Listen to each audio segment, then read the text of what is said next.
Investor Punjab web series ਦੇ ਅੱਜ ਦੇ ਫਾਈਨੈਂਸ਼ੀਅਲ ਐਪੀਸੋਡ ਵਿੱਚ ਤੁਸੀਂ ਜਾਣੋਗੇ ਅਮੀਰ ਅਤੇ ਗਰੀਬ ਲੋਕਾਂ ਵਿੱਚ ਕੀ ਫਰਕ ਹੁੰਦਾ ਹੈ, ਕਿਉਂ ਅਮੀਰ ਲੋਕ ਹੋਰ ਅਮੀਰ ਹੁੰਦੇ ਰਹਿੰਦੇ ਹਨ ਅਤੇ ਗਰੀਬ ਹੋਰ ਗਰੀਬ ਹੋ ਜਾਂਦੇ ਹਨ। ਅਮੀਰ ਆਦਮੀ ਪਾਰਟੀ ਵਾਲੇ ਕੀ ਕਰਦੇ ਹਨ ਕਿ ਉਹਨਾਂ ਦੇ ਪੈਸੇ ਵੱਧਦੇ ਹੀ ਜਾਂਦੇ ਹਨ ਅਤੇ ਗਰੀਬ ਜਾਂ ਮਿਡਲ ਕਲਾਸ ਲੋਕ ਕਿਹੜੀਆਂ ਗਲਤੀਆਂ ਕਰਦੇ ਹਨ ਜੋ ਉਹਨਾਂ ਨੂੰ ਹੋਰ ਪੈਸੇ ਕਮਾਉਣ ਤੋਂ ਰੋਕਦੀਆਂ ਹਨ। ਜੇ ਤੁਸੀਂ ਵੀ ਮਿਡਲ ਕਲਾਸ ਫੈਮਿਲੀ ਤੋਂ ਬਿਲੋਂਗ ਕਰਦੇ ਹੋ ਤਾਂ ਇਹ ਐਪੀਸੋਡ ਤੁਹਾਡੇ ਲਈ ਬਹੁਤ ਹੀ ਜ਼ਰੂਰੀ ਹੈ। ਇਸ ਵਿੱਚ ਦਿੱਤੀ ਹਰ ਨੌਲੇਜ ਨੂੰ ਬਹੁਤ ਧਿਆਨ ਨਾਲ ਸਮਝੋ। ਇਸ ਤੋਂ ਬਾਅਦ ਤੁਹਾਡੇ ਦਿਮਾਗ ਦਾ ਢੱਕਣ ਖੁੱਲ ਜਾਵੇਗਾ ਤੇ ਤੁਸੀਂ ਅਮੀਰੀ ਦੀ ਰੇਸ ਵਿੱਚ 4 ਕਦਮ ਅੱਗੇ ਵੱਧ ਸਕਦੇ ਹੋ। ਇਸ ਤੋਂ ਪਹਿਲਾਂ ਦੱਸ ਦਈਏ ਕਿ 500 ਸਬਸਕ੍ਰਾਈਬਰਸ ਪੂਰੇ ਹੋਣ ਤੋਂ ਬਾਅਦ ਮੈਂ ਤੁਹਾਨੂੰ ਇੱਕ ਅਜਿਹੀ ਨਿੰਜਾ ਟੈਕਨੀਕ ਦੱਸਾਂਗਾ ਜਿਸ ਨਾਲ ਤੁਸੀਂ ਮਲਟੀ ਬੈਗਰ ਗਰੋਥ ਸਟਾਕਸ ਨੂੰ ਸਿਲੈਕਟ ਕਰ ਸਕਦੇ ਹੋ। ਅਸਲ ਵਿੱਚ ਇਹ ਇੱਕ ਪੇਡ ਸਟ੍ਰੈਟਜੀ ਹੈ ਜਿਸ ਨੂੰ ਫਾਈਨੈਂਸ਼ੀਅਲ ਐਡਵਾਈਜ਼ਰਸ ਕੋਰਸ ਬਣਾ ਕੇ ਵੇਚਦੇ ਹਨ, ਪਰ ਮੈਂ ਤੁਹਾਨੂੰ ਇਹ ਟੈਕਨੀਕ ਬਿਲਕੁਲ ਫ੍ਰੀ ਵਿੱਚ ਦੱਸਾਂਗਾ। ਬਸ ਤੁਸੀਂ 500 ਸਬਸਕ੍ਰਾਈਬਰਸ ਵਾਲਾ ਗੋਲ ਪੂਰਾ ਕਰ ਦੇਵੋ।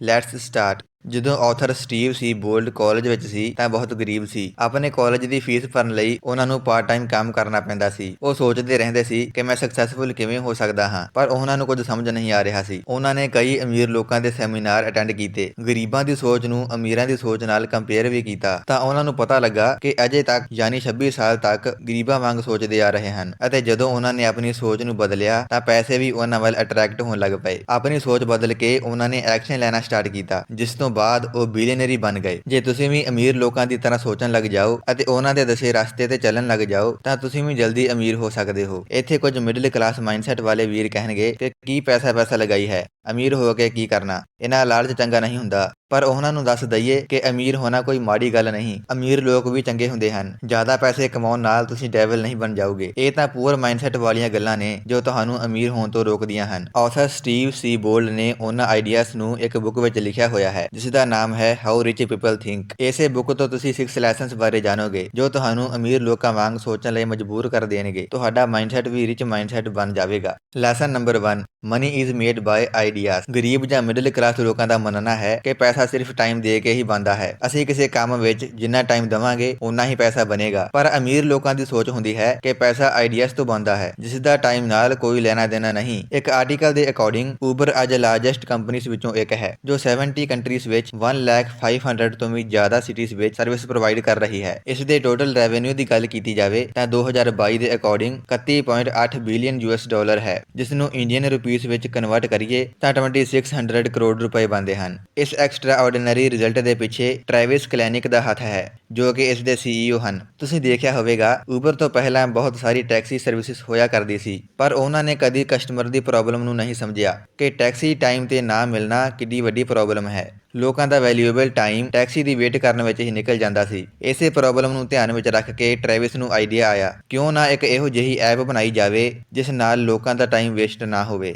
ਅਤੇ ਉਹ ਬਹੁਤ ਹੀ ਆਸਾਨੀ ਨਾਲ ਕੋਈ ਟੈਕਸੀ ਬੁੱਕ ਕਰ ਲੈਣ। ਬਸ ਉਸੇ ਆਈਡੀਆ ਦੇ ਕਰਕੇ ਟ੍ਰੈਵਿਸ ਇੱਕ $1 ਬਿਲੀਅਨ ਕੰਪਨੀ ਦੇ ਮਾਲਕ ਹਨ। ਹੁਣ ਤੁਹਾਨੂੰ ਇਹ ਸਮਝ ਆ ਗਿਆ ਹੋਵੇਗਾ ਕਿ ਕਿਸ ਤਰ੍ਹਾਂ ਤੁਸੀਂ ਕਿਸੇ ਆਈਡੀਆ ਨਾਲ ਲੋਕਾਂ ਦੀਆਂ ਪ੍ਰੋਬਲਮਸ ਸੋਲਵ ਕਰ ਸਕਦੇ ਹੋ ਅਤੇ ਮਿਲੀਅਨਰੀ ਬਣ ਸਕਦੇ ਹੋ। ਪਰ ਮਿਡਲ ਕਲਾਸ ਬੰਦਾ ਇੱਕ ਫੁੱਲ ਟਾਈਮ ਜੌਬ ਕਰਦਾ ਹੈ, ਜ਼ਿਆਦਾ ਪੈਸੇ ਕਮਾਉਣ ਲਈ ਓਵਰਟਾਈਮ ਵੀ ਕਰਦਾ ਹੈ, ਪਰ ਉਹ ਕਦੇ ਵੀ ਅਮੀਰ ਨਹੀਂ ਬਣ ਸਕਦਾ ਕਿਉਂਕਿ ਉਸ ਦੀ ਥਿੰਕਿੰਗ ਹੀ ਗਲਤ ਹੈ ਕਿ ਟਾਈਮ ਨੂੰ ਵੇਚ ਕੇ ਪੈਸਾ ਕਮਾਇਆ ਜਾਂਦਾ ਹੈ, ਜਦਕਿ ਇੱਕ ਅਮੀਰ ਇਨਸਾਨ ਇੱਕ ਆਈਡੀਆ ਤੇ ਕੰਮ ਕਰਦਾ ਹੈ ਅਤੇ ਉਸ ਨੂੰ ਐਗਜ਼ੀਕਿਊਟ ਕਰਦਾ ਹੈ ਅਤੇ ਆਪਣੀ ਸੋਚ ਦੇ ਕਾਰਨ ਬਹੁਤ ਜਲਦੀ ਅਮੀਰ ਬਣ ਜਾਂਦਾ ਹੈ।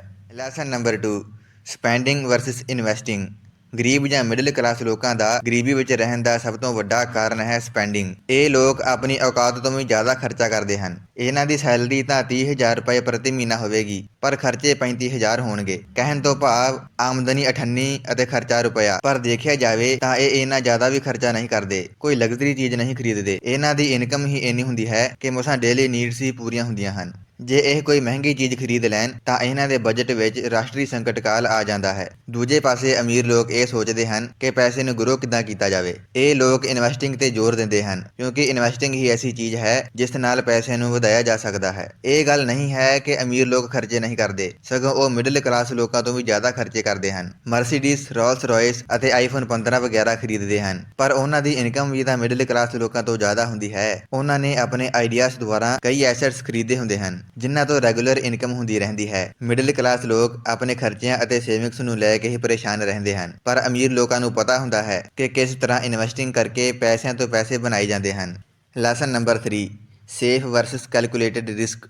ਗਰੀਬ ਲੋਕ ਪੈਸਿਆਂ ਨੂੰ ਲੈ ਕੇ ਕਦੀ ਰਿਸਕ ਨਹੀਂ ਲੈਂਦੇ, ਉਹ ਬਹੁਤ ਹੀ ਸੇਫ ਖੇਡਦੇ ਹਨ। ਇਸ ਦਾ ਵੱਡਾ ਕਾਰਨ ਹੈ ਡਰ ਅਤੇ ਨੌਲੇਜ ਇਨਕਰੀਜ਼ ਬਿਲਕੁਲ ਨਹੀਂ ਕਰਦੇ। ਗਰੀਬ ਮਾਈਂਡਸੈਟ ਵਾਲੇ ਲੋਕ ਸੋਚਦੇ ਹਨ, ਜੇ ਇਨਵੈਸਟਿੰਗ ਵਿੱਚ ਪੈਸੇ ਡੁੱਬ ਗਏ ਤਾਂ ਮੈਂ ਬਰਬਾਦ ਹੋ ਜਾਵਾਂਗਾ, ਪਰ ਜੇ ਦੇਖਿਆ ਜਾਵੇ ਤਾਂ ਬਰਬਾਦ ਤਾਂ ਉਹ ਪਹਿਲਾਂ ਹੀ ਹਨ, ਇਸ ਤੋਂ ਜ਼ਿਆਦਾ ਕੀ ਹੀ ਹੋਣਗੇ। ਅਤੇ ਜੇਕਰ ਤੁਹਾਡੇ ਕੋਲ ਨੌਲੇਜ ਦਾ ਖਜ਼ਾਨਾ ਹੈ ਤਾਂ ਤੁਸੀਂ ਕਦੇ ਬਰਬਾਦ ਨਹੀਂ ਹੋ ਸਕਦੇ। ਦੂਜੇ ਪਾਸੇ ਅਮੀਰ ਲੋਕ ਸੋਚਦੇ ਹਨ, ਜੇ ਥੋੜਾ ਬਹੁਤ ਲਾਸ ਵੀ ਹੋਵੇਗਾ ਤਾਂ ਫਿਰ ਕਮਾ ਲਵਾਂਗੇ, ਕਿਉਂਕਿ ਉਹਨਾਂ ਨੂੰ ਪਤਾ ਹੁੰਦਾ ਹੈ ਕਿ ਜਿੰਨੀ ਜ਼ਿਆਦਾ ਮੇਰੀ ਨੌਲੇਜ ਹੋਵੇਗੀ ਓਨਾ ਹੀ ਘੱਟ ਰਿਸਕ ਹੋਵੇਗਾ। ਇਹ ਗੱਲ ਤਾਂ ਪੱਕੀ ਹੈ ਕਿ ਕਿਸੇ ਵੀ ਇਨਵੈਸਟਰ ਜਾਂ ਬਿਜ਼ਨਸਮੈਨ ਨੂੰ ਕਦੇ ਨਾ ਕਦੇ ਇਨਵੈਸਟਿੰਗ ਜਾਂ ਬਿਜ਼ਨਸ ਵਿੱਚ ਲਾਸ ਜ਼ਰੂਰ ਹੁੰਦਾ ਹੈ। ਮੈਨੂੰ ਵੀ ਕਈ ਵਾਰ ਲਾਸ ਹੋਇਆ ਹੈ, ਪਰ ਇਹ ਲੋਕ ਲਾਸ ਤੋਂ ਕਦੇ ਡਰਦੇ ਨਹੀਂ, ਬਲਕਿ ਆਪਣੀਆਂ ਗਲਤੀਆਂ ਤੋਂ ਸਿੱਖਦੇ ਹਨ ਅਤੇ ਵਾਪਸ ਓਨਾ ਪੈਸਾ ਕਮਾ ਲੈਂਦੇ ਹਨ। ਹਰ ਇੱਕ ਅਮੀਰ ਆਦਮੀ ਨੂੰ ਪਤਾ ਹੈ, ਜੇ ਉਸਨੇ ਅਮੀਰ ਬਣਨਾ ਹੈ ਤਾਂ ਕੈਲਕੂਲੇਟਡ ਰਿਸਕ ਲੈਣੇ ਹੀ ਪੈਣੇ ਹਨ, ਪਰ ਮਿਡਲ ਕਲਾਸ ਲੋਕ ਪਹਿਲਾਂ ਹੀ ਸੋਚ ਲੈਂਦੇ ਹਨ ਕਿ ਇਹ ਕੰਮ ਕਰਨਾ ਤਾਂ ਸਾਡੇ ਲਈ ਇੰਪੋਸੀਬਲ ਹੈ। ਇਸੇ ਵਹਿਮ ਕਰਕੇ ਉਹ ਇਨਵੈਸਟਿੰਗ ਜਾਂ ਬਿਜ਼ਨਸ ਵਰਗੀਆਂ ਚੀਜ਼ਾਂ ਵੱਲ ਧਿਆਨ ਹੀ ਨਹੀਂ ਦਿੰਦੇ ਅਤੇ ਇੱਕ ਸਿਕਿਉਰ ਸੈਲਰੀ ਵਾਲੀ ਜੌਬ ਕਰਨਾ ਪਸੰਦ ਕਰਦੇ ਹਨ। ਪਰ ਉਹਨਾਂ ਨੂੰ ਕੌਣ ਸਮਝਾਵੇ, ਇਸ ਦੁਨੀਆ ਵਿੱਚ ਸਿਕਿਉਰਿਟੀ ਨਾਮ ਦੀ ਕੋਈ ਚੀਜ਼ ਨਹੀਂ ਹੈ। ਹਰ ਚੀਜ਼ ਵਿੱਚ ਰਿਸਕ ਹੈ। ਜੇ ਕਿਤੇ ਆਫਿਸ ਆਉਂਦੇ ਟਾਈਮ ਐਕਸੀਡੈਂਟ ਹੋ ਜਾਵੇ ਤਾਂ ਕੀ ਕਰੋਗੇ? ਰੋਡ ਤੇ ਚੱਲਣਾ ਛੱਡ ਦਿਓਗੇ? ਸਭ ਤੋਂ ਵੱਡਾ ਰਿਸਕ ਹੀ ਇਹ ਹੈ ਕਿ ਤੁਹਾਡੀ ਅਰਨਿੰਗ ਦਾ ਸੋਰਸ ਸਿਰਫ ਇੱਕ ਨੌਕਰੀ ਹੀ ਹੈ। ਜੇ ਕਿਸੇ ਰੀਜ਼ਨ ਕਰਕੇ ਤੁਹਾਨੂੰ ਨੌਕਰੀ ਤੋਂ ਕੱਢ ਦਿੱਤਾ ਜਾਵੇ ਤਾਂ ਤੁਸੀਂ ਰੋਡ ਤੇ ਆ ਜਾਓਗੇ, ਕਿਉਂਕਿ ਤੁਹਾਡੇ ਕੋਲ ਦੂਸਰਾ ਇਨਕਮ ਦਾ ਸੋਰਸ ਹੈ ਹੀ ਨਹੀਂ। ਪਰ ਦੂਜੇ ਪਾਸੇ ਅਮੀਰ ਲੋਕ ਹਮੇਸ਼ਾ ਐਸੈਟਸ ਬਣਾਉਣ ਤੇ ਫੋਕਸ ਕਰਦੇ ਰਹਿੰਦੇ ਹਨ, ਜਿਸ ਕਾਰਨ ਉਹਨਾਂ ਦੇ ਕਈ ਇਨਕਮ ਸੋਰਸ ਬਣ ਜਾਂਦੇ ਹਨ ਅਤੇ ਉਹਨਾਂ ਦੀ ਇਨਕਮ ਵੱਧਦੀ ਹੀ ਜਾਂਦੀ ਹੈ। Lesson number 4, middle class believe rich people are ruthless. ਤੁਸੀਂ ਕਿਸੇ ਨਾ ਕਿਸੇ ਤੋਂ ਇਹ ਜ਼ਰੂਰ ਸੁਣਿਆ ਹੋਵੇਗਾ ਕਿ ਅਮੀਰ ਲੋਕ ਗਰੀਬਾਂ ਦਾ ਖੂਨ ਚੂਸ ਕੇ ਅਮੀਰ ਬਣੇ ਹਨ। ਉਹ ਤਾਂ ਅਮੀਰ ਬਾਪ ਦੀ ਵਿਗੜੀ ਔਲਾਦ ਹੈ। ਅਮੀਰ ਲੋਕ ਦਿਆਲੂ ਨਹੀਂ ਹੁੰਦੇ, ਉਹ ਨਾ ਹੀ ਪੁੰਨ ਕਰਦੇ ਹਨ। ਇਹ ਸਭ ਗੱਲਾਂ ਪੂਅਰ ਮਾਈਂਡਸੈਟ ਵਾਲੇ ਲੋਕ ਕਰਦੇ ਹਨ। ਉਹਨਾਂ ਦੇ ਹਿਸਾਬ ਨਾਲ ਜੇ ਅਮੀਰ ਬਣਨਾ ਹੈ ਤਾਂ ਦੂਜਿਆਂ ਦੇ ਪੈਸੇ ਹੜਪਣੇ ਪੈਣਗੇ, ਜਾਂ ਫਿਰ ਦੂਜੇ ਲੋਕਾਂ ਨੂੰ ਨੁਕਸਾਨ ਪਹੁੰਚਾਏ ਬਿਨਾਂ ਤੁਸੀਂ ਅਮੀਰ ਨਹੀਂ ਬਣ ਸਕਦੇ। ਮਿਡਲ ਕਲਾਸ ਬੰਦੇ ਅਮੀਰ ਲੋਕਾਂ ਨੂੰ ਨਿਰਦਈ ਸਮਝਦੇ ਹਨ ਅਤੇ ਇਹ ਸਾਰੀਆਂ ਗੱਲਾਂ ਬਚਪਨ ਤੋਂ ਹੀ ਸਾਡੇ ਦਿਮਾਗ ਵਿੱਚ ਭਰ ਦਿੱਤੀਆਂ ਜਾਂਦੀਆਂ ਹਨ। ਪਰ ਜੇ ਤੁਸੀਂ ਅਮੀਰ ਬਣਨਾ ਚਾਹੁੰਦੇ ਹੋ ਤਾਂ ਅਮੀਰ ਲੋਕਾਂ ਨੂੰ ਰਿਸਪੈਕਟ ਦੀਆਂ ਨਜ਼ਰਾਂ ਨਾਲ ਦੇਖੋ ਅਤੇ ਉਹਨਾਂ ਦੀਆਂ ਆਦਤਾਂ ਤੋਂ ਸਿੱਖ ਕੇ ਅਮੀਰ ਬਣਨ ਦੇ ਰਸਤੇ ਤੇ ਚੱਲਣਾ ਸਿੱਖੋ। ਰਿਚ ਪੀਪਲ ਆਰ ਜੇਨਰਸ, ਕਿਉਂਕਿ ਜੇ ਤੁਸੀਂ ਅਮੀਰੀ ਅਤੇ ਪੈਸੇ ਨੂੰ ਮਾੜਾ ਕਹੋਗੇ ਤਾਂ ਤੁਹਾਡਾ ਸਬਕੌਂਸ਼ੀਅਸ ਮਾਈਂਡ ਕਦੇ ਵੀ ਤੁਹਾਨੂੰ ਅਮੀਰ ਨਹੀਂ ਬਣਨ ਦੇਵੇਗਾ। Lesson number 5, lottery versus action. ਗਰੀਬ ਮਾਈਂਡਸੈਟ ਵਾਲੇ ਲੋਕਾਂ ਨੂੰ ਲੋਟਰੀ ਯਾਨੀ ਸੱਟੇਬਾਜ਼ੀ ਕਰਨਾ ਬਹੁਤ ਪਸੰਦ ਹੁੰਦਾ ਹੈ। ਉਹਨਾਂ ਨੂੰ ਲੱਗਦਾ ਹੈ ਇਹੀ ਇੱਕ ਤਰੀਕਾ ਹੈ ਜਿਸ ਨਾਲ ਅਮੀਰ ਬਣਿਆ ਜਾ ਸਕਦਾ ਹੈ। ਇਹ ਨਹੀਂ ਹੈ ਕਿ ਉਹ ਇਸ ਦੇ ਕਾਬਿਲ ਨਹੀਂ, ਸਗੋਂ ਉਹਨਾਂ ਨੂੰ ਆਪਣੇ ਆਪ ਤੇ ਭਰੋਸਾ ਹੀ ਨਹੀਂ ਹੈ। ਇਹ ਲੋਕ ਸਾਰੀ ਉਮਰ ਪੈਸਿਆਂ ਨੂੰ ਲੈ ਕੇ ਦੁਖੀ ਹੁੰਦੇ ਰਹਿੰਦੇ ਹਨ, ਪਰ ਉਹ ਕਦੇ ਵੀ ਪੈਸੇ ਕਮਾਉਣ ਤੇ ਫੋਕਸ ਨਹੀਂ ਕਰਦੇ, ਕਿਉਂਕਿ ਬਚਪਨ ਤੋਂ ਹੀ ਉਹਨਾਂ ਦੇ ਦਿਮਾਗ ਵਿੱਚ ਪਾਇਆ ਜਾਂਦਾ ਹੈ ਅਮੀਰ ਬਣਨ ਲਈ ਤੁਹਾਨੂੰ ਇਲੀਗਲ ਕੰਮ ਕਰਨੇ ਪੈਣਗੇ। ਪਰ ਅਮੀਰ ਲੋਕ ਅਮੀਰਾਂ ਨੂੰ ਵੇਖ ਕੇ ਇੰਸਪਾਇਰ ਹੁੰਦੇ ਹਨ ਅਤੇ ਆਪਣੇ ਆਪ ਤੇ ਭਰੋਸਾ ਰੱਖਦੇ ਹਨ ਕਿ ਉਹ ਵੀ ਇੱਕ ਦਿਨ ਇਦਾਂ ਹੀ ਕਰਨਗੇ। ਜੇ ਅਮੀਰਾਂ ਨੇ ਜ਼ਿਆਦਾ ਪੈਸੇ ਬਣਾਉਣੇ ਹੁੰਦੇ ਹਨ ਤਾਂ ਉਹ ਇਹ ਨਹੀਂ ਸੋਚਦੇ ਕਿ ਇਹ ਕੰਮ ਸਾਡੇ ਲਈ ਇੰਪੋਸੀਬਲ ਹੈ, ਸਿਰਫ ਉਹ ਆਪਣੇ ਆਈਡੀਆਜ਼ ਤੇ ਐਕਸ਼ਨ ਲੈਂਦੇ ਹਨ ਅਤੇ ਅਮੀਰੀ ਦੇ ਰਸਤੇ ਆਪ ਹੀ ਲੱਭ ਲੈਂਦੇ ਹਨ। ਜਦਕਿ ਗਰੀਬ ਮਾਈਂਡਸੈਟ ਵਾਲੇ ਲੋਕ ਸੋਚਦੇ ਹਨ ਕਿ ਇੱਕ ਦਿਨ ਰੱਬ ਵੱਲੋਂ ਕੋਈ ਫਰਿਸ਼ਤਾ ਆਵੇਗਾ ਅਤੇ ਸਾਨੂੰ ਬਹੁਤ ਸਾਰਾ ਪੈਸਾ ਦੇ ਕੇ ਚਲਾ ਜਾਵੇਗਾ। ਇਸ ਨਾਲ ਉਹ ਰਾਤੋਂ ਰਾਤ ਅਮੀਰ ਬਣ ਜਾਣਗੇ। ਉਹ ਦੂਸਰੇ ਕੰਮ ਕਰਨ ਬਾਰੇ ਸੋਚਦੇ ਹੀ ਨਹੀਂ ਜਿਸ ਨਾਲ ਜ਼ਿਆਦਾ ਪੈਸਾ ਆ ਸਕਦਾ ਹੈ। ਪਰ ਅਮੀਰ ਲੋਕਾਂ ਨੂੰ ਪਤਾ ਹੁੰਦਾ ਹੈ ਕਿ ਕੋਈ ਵੀ ਉਹਨਾਂ ਦੀ ਮਦਦ ਕਰਨ ਲਈ ਨਹੀਂ ਆਵੇਗਾ, ਇਸ ਲਈ ਉਹ ਆਪਣੀ ਰਿਸਪੌਂਸਿਬਿਲਿਟੀ ਆਪ ਲੈਂਦੇ ਹਨ, ਆਪਣੇ ਗੋਲਸ ਆਪ ਸੈੱਟ ਕਰਦੇ ਹਨ, ਉਹਨਾਂ ਗੋਲਸ ਦੇ ਅਕੋਰਡਿੰਗ ਐਕਸ਼ਨ ਲੈਂਦੇ ਹਨ ਅਤੇ ਇਸੇ ਤਰ੍ਹਾਂ ਆਪਣੇ ਡ੍ਰੀਮਸ ਪੂਰੇ ਕਰ ਲੈਂਦੇ ਹਨ। Lesson number 6, formal degree versus specific knowledge. ਸਾਨੂੰ ਬਚਪਨ ਤੋਂ ਹੀ ਸਕੂਲ ਤੇ ਕਾਲਜ ਵਿੱਚ ਸਿਖਾਇਆ ਜਾਂਦਾ ਹੈ ਕਿ ਚੰਗੀ ਤਰ੍ਹਾਂ ਪੜ੍ਹਾਈ ਕਰੋ ਅਤੇ ਚੰਗੇ ਨੰਬਰ ਲੈ ਕੇ ਆਓ, ਜਿਸ ਨਾਲ ਵੱਡੇ ਹੋ ਕੇ ਤੁਹਾਡੀ ਚੰਗੀ ਨੌਕਰੀ ਲੱਗ ਜਾਵੇ। ਮਿਡਲ ਕਲਾਸ ਲੋਕਾਂ ਦਾ ਮੰਨਣਾ ਹੈ ਕਿ ਡਿਗਰੀ ਲੈ ਕੇ ਜਾਂ PhD ਕਰਕੇ ਹੀ ਅਮੀਰ ਬਣਿਆ ਜਾ ਸਕਦਾ ਹੈ, ਜਦਕਿ ਅਮੀਰ ਲੋਕਾਂ ਦਾ ਮੰਨਣਾ ਹੁੰਦਾ ਹੈ ਕਿ ਜੇ ਤੁਸੀਂ ਅਮੀਰ ਹੋਣਾ ਚਾਹੁੰਦੇ ਹੋ ਜਾਂ ਬਿਜ਼ਨਸ ਖੜਾ ਕਰਨਾ ਚਾਹੁੰਦੇ ਹੋ ਤਾਂ ਇਸ ਲਈ ਤੁਹਾਨੂੰ ਬਹੁਤ ਪੜ੍ਹਿਆ ਲਿਖਿਆ ਹੋਣ ਦੀ ਜ਼ਰੂਰਤ ਨਹੀਂ, ਬਸ ਤੁਹਾਨੂੰ ਕੋਈ ਸਪੈਸੀਫਿਕ ਜਾਂ ਫਾਈਨੈਂਸ਼ੀਅਲ ਨੌਲੇਜ ਹੋਣਾ ਜ਼ਰੂਰੀ ਹੈ। ਬਹੁਤ ਸਾਰੇ ਬਿਜ਼ਨਸਮੈਨ ਬਹੁਤ ਘੱਟ ਪੜ੍ਹੇ ਲਿਖੇ ਹੁੰਦੇ ਹਨ, ਪਰ ਉਹਨਾਂ ਨੂੰ ਆਪਣੇ ਫੀਲਡ ਦੀ ਬਹੁਤ ਜ਼ਿਆਦਾ ਨੌਲੇਜ ਹੁੰਦੀ ਹੈ। ਅੱਜ ਕੱਲ੍ਹ ਤਾਂ ਇੱਕ ਡਿਗਰੀ ਵੀ ਇੱਕ ਚੰਗੀ ਜੌਬ ਨਹੀਂ ਦੇ ਸਕਦੀ। ਆਪਣੇ ਵਿੱਚੋਂ ਬਹੁਤ ਸਾਰੇ ਵੱਡੇ ਵੀਰ ਡਿਗਰੀਆਂ ਕਰਕੇ ਵੀ ਬੇਰੁਜ਼ਗਾਰ ਬੈਠੇ ਹਨ। ਜੌਬ ਵਿੱਚ time is equal to money ਹੁੰਦਾ ਹੈ, ਮਤਲਬ ਤੁਹਾਨੂੰ ਤੁਹਾਡੇ ਦਿੱਤੇ ਟਾਈਮ ਦੇ ਬਦਲੇ ਹੀ ਪੈਸਾ ਮਿਲੇਗਾ। ਪਰ ਜੇ ਕਿਸੇ ਫੀਲਡ ਵਿੱਚ ਤੁਹਾਨੂੰ ਬਹੁਤ ਜ਼ਿਆਦਾ ਨੌਲੇਜ ਹੈ ਤਾਂ ਇਹ ਤੁਹਾਨੂੰ ਬਹੁਤ ਜ਼ਿਆਦਾ ਅਮੀਰ ਬਣਾ ਸਕਦੀ ਹੈ। ਅਮੀਰ ਲੋਕਾਂ ਨੂੰ ਸਮਾਰਟ ਤਰੀਕੇ ਨਾਲ ਪੈਸਾ ਕਮਾਉਣਾ ਬਹੁਤ ਚੰਗੀ ਤਰ੍ਹਾਂ ਆਉਂਦਾ ਹੈ। ਉਹਨਾਂ ਨੂੰ ਪਤਾ ਹੈ ਕਿ ਲੋਕਾਂ ਦੀਆਂ ਪ੍ਰੋਬਲਮਸ ਨੂੰ ਸੋਲਵ ਕਰਕੇ ਹੀ ਅਮੀਰ ਬਣਿਆ ਜਾ ਸਕਦਾ ਹੈ, ਇਸ ਲਈ ਉਹ ਇੱਕ ਅਜਿਹੀ ਪ੍ਰੋਬਲਮ ਨੂੰ ਲੱਭਦੇ ਹਨ ਜਿਸ ਨੂੰ ਅਜੇ ਤੱਕ ਤੱਕ ਸੋਲਵ ਹੀ ਨਹੀਂ ਕੀਤਾ ਗਿਆ। ਇਹ ਲੋਕ ਆਪਣੀ ਡਿਗਰੀ ਤੱਕ ਹੀ ਸੀਮਿਤ ਨਹੀਂ ਰਹਿੰਦੇ, ਬਲਕਿ ਸੈਲਫ ਸਟੱਡੀ ਤੇ ਧਿਆਨ ਦਿੰਦੇ ਹਨ, ਬੁੱਕਸ ਪੜ੍ਹਦੇ ਹਨ, ਫਾਈਨੈਂਸ਼ੀਅਲ ਐਪੀਸੋਡਸ ਵੇਖਦੇ ਹਨ, ਬਿਲਕੁਲ ਤੁਹਾਡੀ ਤਰ੍ਹਾਂ ਅਮੀਰਾਂ ਤੋਂ ਬਿਜ਼ਨਸ ਦੇ ਸੀਕ੍ਰੇਟ ਸਿੱਖਦੇ ਹਨ ਅਤੇ ਉਹਨਾਂ ਦੇ ਦੱਸੇ ਹੋਏ ਰਾਹ ਤੇ ਚੱਲ ਕੇ ਖੁਦ ਵੀ ਅਮੀਰ ਹੁੰਦੇ ਜਾਂਦੇ ਹਨ। ਪ੍ਰੈਜ਼ੈਂਟ ਟਾਈਮ ਵਿੱਚ ਤੁਹਾਨੂੰ ਫਾਈਨੈਂਸ਼ੀਅਲ ਨੌਲੇਜ ਹੋਣਾ ਬਹੁਤ ਜ਼ਰੂਰੀ ਹੈ ਤਾਂ ਕਿ ਤੁਸੀਂ ਵੀ ਪੈਸਿਆਂ ਪ੍ਰਤੀ ਜਾਗਰੂਕ ਹੋ ਸਕੋ। ਇਹ ਸਨ ਅਮੀਰਾਂ ਅਤੇ ਗਰੀਬਾਂ ਵਿੱਚ 6 ਡਿਫਰੈਂਸ।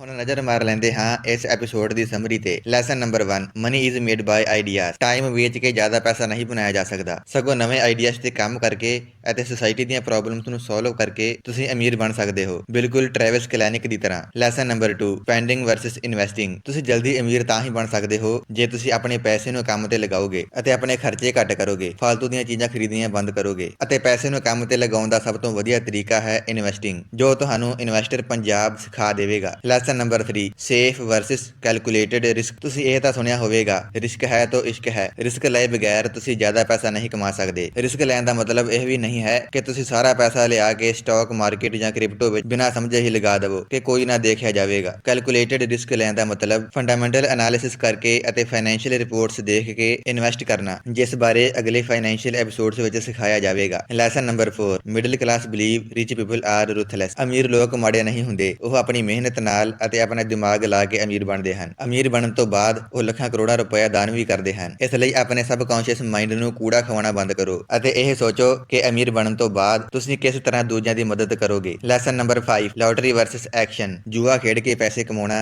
ਜਾਂ ਇਹ ਸੋਚਣਾ ਕਿ ਕਿਸੇ ਚਮਤਕਾਰ ਨਾਲ ਸਾਡੇ ਕੋਲ ਪੈਸੇ ਆ ਜਾਣਗੇ, ਇਹਨਾਂ ਬੇਕਾਰ ਖਿਆਲਾਂ ਵਿੱਚ ਸਮਾਂ ਬਰਬਾਦ ਨਾ ਕਰੋ ਅਤੇ ਆਪਣੇ ਗੋਲਸ ਸੈੱਟ ਕਰਕੇ ਉਹਨਾਂ ਤੇ ਐਕਸ਼ਨ ਲਓ ਜਿਸ ਨਾਲ ਤੁਹਾਡੇ ਸੁਪਨੇ ਪੂਰੇ ਹੋ ਜਾਣ। Lesson number 6, formal degree versus specific knowledge. ਸਿਰਫ ਸਕੂਲ ਜਾਂ ਕਾਲਜ ਦੀ ਪੜ੍ਹਾਈ ਕਰਕੇ ਤੁਸੀਂ ਅਮੀਰ ਨਹੀਂ ਬਣ ਸਕਦੇ। ਇਸ ਦੇ ਨਾਲ ਹੀ ਤੁਹਾਨੂੰ ਕਿਸੇ ਫੀਲਡ ਵਿੱਚ ਸਪੈਸੀਫਿਕ ਨੌਲੇਜ ਹੋਣੀ ਚਾਹੀਦੀ ਹੈ। ਤੁਸੀਂ ਕੋਈ ਵੀ ਸਕਿੱਲ ਸਿੱਖ ਸਕਦੇ ਹੋ ਜੋ ਤੁਹਾਨੂੰ ਬਹੁਤ ਪੈਸੇ ਕਮਾ ਕੇ ਦੇ ਸਕਦੀ ਹੈ। ਇਸ ਦੇ ਨਾਲ ਹੀ ਆਪਣੀ ਫਾਈਨੈਂਸ਼ੀਅਲ ਨੌਲੇਜ ਵਧਾਉਣ ਤੇ ਵੀ ਕੰਮ ਕਰੋ। ਅੱਜ ਲਈ ਬਸ ਇੰਨਾ ਹੀ। ਮਿਲਦੇ ਹਾਂ ਜੀ ਅਗਲੇ ਐਪੀਸੋਡ ਵਿੱਚ ਨਵੀਂ ਐਜੂਕੇਸ਼ਨ ਦੇ ਨਾਲ। ਕੈਮਰਾਮੈਨ ਸੰਧੂ ਸਾਹਿਬ ਦੇ ਨਾਲ, ਇਨਵੈਸਟਰ ਪੰਜਾਬ, ਅੰਮ੍ਰਿਤਸਰ।